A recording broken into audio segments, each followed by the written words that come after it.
Xitoy hukumati Uyg'ur bolalarini xitoylashtirish siyosatini davomlashtirmoqda.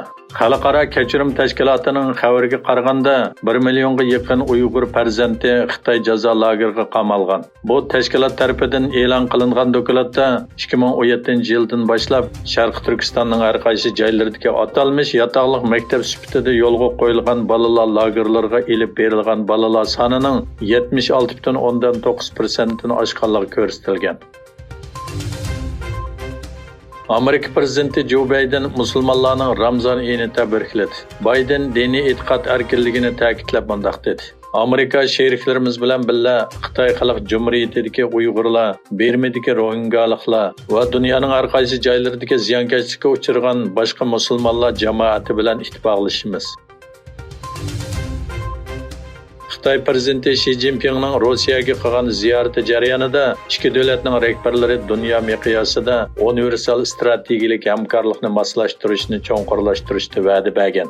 Ikki taraf e'lon qilgan o'rtaq bayonotda Yiroq Sharqdan Yevropaga, Sharqi Janubiy Osiyodan O'rta Sharqgacha, Afrikadan Latin Amerikasigacha, Ukraina krizisidan Shimoliy Koreyaning yadro planigacha, Suriyadagi ichki urushdan Liviya urushigacha hamda Falastin vaziyatiga bo'lgan o'xshamagan masalalar to'g'risidagi qarashlar o'tirg'a qo'yilgan.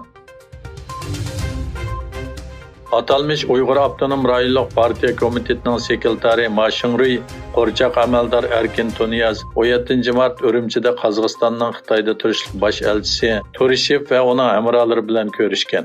Xitoy tashviqot organlarining xabarida bildirishicha, Ma Shingruy uchrashda Qozog'istonning atalmış Uyghur Abdunum Rayonining sirtqi ichib o'tish va hamkorlashdagi muhim obyekt ekanligini tilga olib, ikki tarafning har qaysi qatlamdagi aloqasini kuchaytirib, Qo'rg'os, Alatau qatorliq egizlarning va chegara halqagan transportning yoshirin kuchini yanama qo'yib berib, do'stona shaharlar munosabatini rivojlantirish, madaniyat, sayohatni ilgari surish hamkorligini sijil kuchaytirib, Xitoy-Qozog'iston munosabatini cho'nqurlashtirish uchun uzluksiz to'kib qo'shni umid qiladiganligini bildirgan.